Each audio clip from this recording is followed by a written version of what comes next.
नमस्कार दोस्तों, स्वागत है आपका आप ही के अपने चैनल फाइनेंशियल ज्ञान में। मैं हूं दोस्तों आपका दोस्त संजय खंडेलवाल। दोस्तों, बात कर रहे हैं हम इन्वेस्टमेंट के लिए क्या क्या ऑप्शंस हैं, उन सब की मैंने बातें करी हैं। अब हम आज बात करना चाहते हैं कि हम म्यूचुअल फंड में इन्वेस्टमेंट करना चाहते हैं तो कैसे स्टार्ट करें, किस तरीके से हम म्यूचुअल फंड में इन्वेस्टमेंट कर सकते हैं, क्या वे आउट है। क्योंकि दोस्तों, किसी अनजान व्यक्ति को जो कि नहीं जानता हो कि कहाँ से इन्वेस्टमेंट शुरू करें, कैसे कर सकते हैं, उनके लिए ये वीडियो काफ़ी इंफॉर्मेटिव हो सकती है, काफ़ी फ्रूटफुल हो सकती है, ताकि वो सही डिसीजन लें और सही तरीके से इन्वेस्टमेंट की अपनी जो यात्रा है उसे स्टार्ट कर सकते हैं। दोस्तों क्या क्या ऑप्शंस हैं उनके बारे में मैं चर्चा करता हूँ। वन बाय वन चर्चा करते हैं दोस्तों आपके साथ।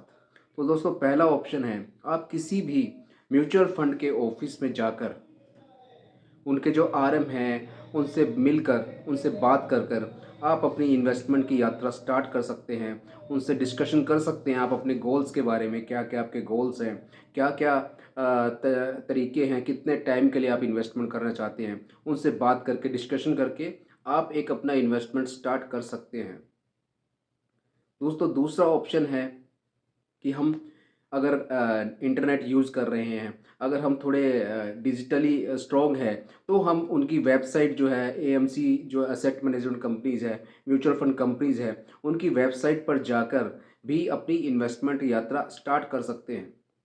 इसके लिए थोड़ा हमें डिजिटली स्ट्रॉन्ग होना पड़ेगा, थोड़ी नॉलेज रखनी पड़ेगी कि हम कैसे वेबसाइट पर जाएँ, कैसे अपना जो है ये इन्वेस्टमेंट स्टार्ट करें, किस किस तरीके से हम कौन-कौन से स्कीम्स में वो डिसीज़न हमें लेने पड़ेंगे, उन स्कीम्स की हमें समझ रखनी पड़ेगी।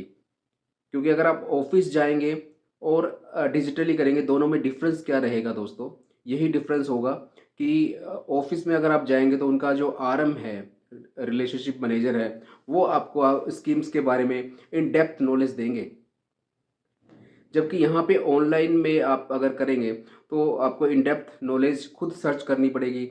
जो स्कीम्स है वो सब आपको खुद देखनी पड़ेगी, किस किस स्कीम्स में क्या क्या वे आउट है, जो किस किस तरीके से हम इन्वेस्टमेंट कर सकते हैं।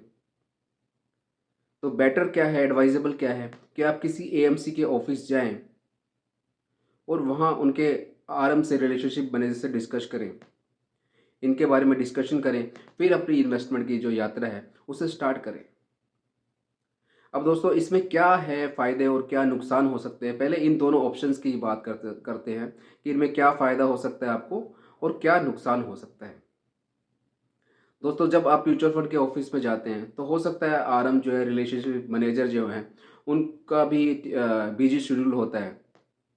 तो आपको हो सकता है प्रॉपर गाइड ना कर पाएँ, प्रॉपरली नहीं बता पाएँ कि कौन सी स्कीम्स में आप इन्वेस्ट कर सकते हैं, किस-किस स्कीम में आप जो है कितने टाइम के लिए इन्वेस्टमेंट कर सकते हैं। क्योंकि उनके पास भी एक टाइम लिमिट रहती है, क्योंकि डे टू डे वर्क उनको भी पूरे करने पड़ते हैं। इसके अलावा और क्या प्रॉब्लम आ सकती है दोस्तों?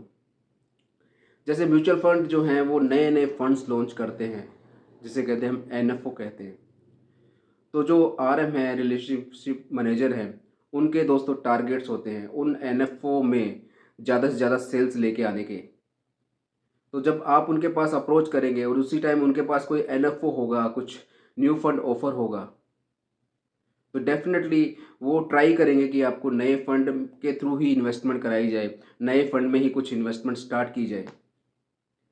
जो कि आपके लिए सही नहीं होगा, क्योंकि आप एक न्यू इन्वेस्टर्स हैं, आपको पहले उनकी बारीकी समझनी चाहिए, किस-किस स्कीम्स में क्या-क्या चीज़ें होती हैं, क्या-क्या इन्वेस्टमेंट स्टाइल होता है, क्या-क्या टाइम हॉरिज़न होता है, किस-किस टाइम के अकॉर्डिंग हम इन्वेस्टमेंट कर सकते हैं। तो ये थोड़ा इश्यू रह सकता है। उसके अलावा आपको अपना खुद का टाइम भी देना पड़ेगा दोस्तों उसपे। आपको एएमसी में जाना पड़ेगा, उनके स्टाफ के साथ बैठना पड़ेगा, डिस्कशन करना पड़ेगा। अगर आपके पास टाइम है, तो ये बेस्ट ऑप्शन, आप जाएँ, उनसे समझ लीजिए, वो सारी चीज़ें आपको समझाएँ, स्कीम्स की डिटेल दें, सारा आप उनसे समझ सकते हैं, फिर इन्वेस्टमेंट करें। दूसरा ऑनलाइन है दोस्तों, ऑनलाइन में आप उनकी वेबसाइट पे जाके स्कीम का सर्च कर सकते हैं। उनके साथ डायरेक्टली फ़ोन पे कनेक्ट भी करके भी समझ सकते हैं। उसके अलावा यूट्यूब तो है ही है दोस्तों, यूट्यूब पे आप समझ सकते हैं कौन-कौन से ऑप्शंस हैं, कहाँ-कहाँ, किस-किस वे आउट में, किस-किस तरीके से हम जो है इन्वेस्टमेंट कर सकते हैं। तो बेटर और प्रेफरेबल चॉइस है कि आप एएमसी के ऑफिस में विजिट करें, विजिट करके ही इन्वेस्टमेंट करें। वो ज़्यादा बेटर ऑप्शन है, ताकि क्या आप 1 टू 1 उनसे बात करके स्कीम को समझ सकते हैं और अपना डिसीजन ले सकते हैं। अगर आप एनएफओ में नहीं इन्वेस्टमेंट करना चाहते तो आप उन्हें मना भी कर सकते हैं, वो आपकी चॉइस है, वो आपके ऊपर है। अब बात आती है ऑनलाइन की। ऑनलाइन में क्या दोस्तों दिक्कत आ सकती है? ऑनलाइन में आपको स्कीम की परफॉर्मेंस नज़र आएगी, जो जो स्कीम अच्छी चल रही होगी वो आपको दिखा रहे होंगे। तो आपको थोड़ा डिसीजन लेने में जो है वो दिक्कत आ सकती है, कि आपको डिसीजन लेने में थोड़ी समस्या रहेगी कि कौन सी स्कीम में हम इन्वेस्टमेंट करें, और गलती से आप ऐसी स्कीम सेलेक्ट भी कर सकते हैं। सपोज कोई सेक्टर है जो कि बहुत अच्छा परफॉर्म कर रहा है, पिछले 1 साल से बहुत अच्छा चल रहा है, पिछले 1 साल की रिटर्न उसकी बहुत अच्छी है, तो आप उसकी रिटर्न चेक करेंगे और उसमें इन्वेस्टमेंट कर देंगे। लेकिन दोस्तों सेक्टरल फंड जो हैं वो काफ़ी रिस्की होते हैं। कुछ टाइम के लिए वो बहुत अच्छा परफॉर्म करते हैं, लेकिन अगले कुछ सालों में हो सकता है वो अच्छा परफॉर्म ना करें। दोस्तों ये दो ऑप्शंस हैं, आप एएमसी के ऑफिस में जाएं या उनकी वेबसाइट पे ऑनलाइन जाके इन्वेस्टमेंट कर सकते हैं। अगर आपके पास टाइम है, समय है, और आप अपनी नॉलेज को और ज़्यादा इंक्रीज़ करना चाहते हैं और आगे से आगे और टाइम आप देना चाहें इसमें, तो आप आपके लिए दोनों जो है ऑप्शंस प्रेफरेबल है, कि आप इन ऑप्शंस के थ्रू इन्वेस्टमेंट करें। एएमसी के ऑफिस में जाएं, उनसे डिस्कशन करें, उनसे बात करें, उनसे स्कीम्स को समझें, समझ कर फिर इन्वेस्टमेंट करें। दोस्तों ये तरीका है कि आप एएमसी के ऑफिस में जा रहे हैं, उनसे डिस्कशन कर रहे हैं, या फिर उनकी वेबसाइट पे विजिट कर रहे हैं और उनसे जो है फ़ोन पे ही सलाह ले रहे हैं, उसके बाद अपना एक इन्वेस्टमेंट डिसीजन बना रहे हैं। तो ये ही ऑप्शंस के थ्रू आप अपना पहला जो है कदम बढ़ा सकते हैं म्यूचुअल फंड की तरफ। अगर आप खुद से ही अपना टाइम देना चाहते हैं, खुद आपके पास टाइम है, इसके लिए समय लगेगा दोस्तों, आपका कन्वेंस भी लगेगा, कुछ एक्सपेंसेस आपको बियर करने पड़ेंगे, जो कि हिडन एक्सपेंसेस है, जो कि आपको नज़र नहीं आएंगे। क्योंकि बार बार अगर आप एएमसी के ऑफिस में जाएंगे, विजिट करेंगे, तो उसमें कुछ कन्वेंस चार्जेस आपका लगेगा, कुछ आप गाड़ी लेके जाएंगे, अपनी पार्किंग भी वहाँ करेंगे, वो भी चार्जेस लगते हैं, जो कि हमें दिखाई नहीं देते, जो कि एक हिडन कॉस्ट है। उसके अलावा डिसीजन लेने में भी हमें खुद डिसाइड करना पड़ेगा कि हम कहाँ इन्वेस्टमेंट करें। तो पहला तरीका ये है दोस्तों। अगले वीडियो में मैं बात करूंगा क्या और तरीका है जिसके थ्रू हम एक अच्छा डिसीजन ले पाएँ और अच्छे तरीके से इन्वेस्टमेंट कर पाएँ।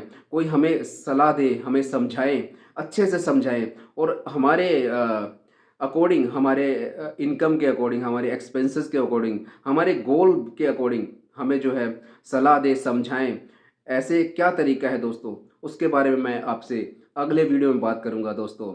दोस्तों तब तक आपका बहुत बहुत धन्यवाद। मेरी वीडियो आपको अच्छी लग रही हैं तो मेरे चैनल को लाइक करें, शेयर करें और सब्सक्राइब करें दोस्तों। आपका बहुत बहुत धन्यवाद, आभार।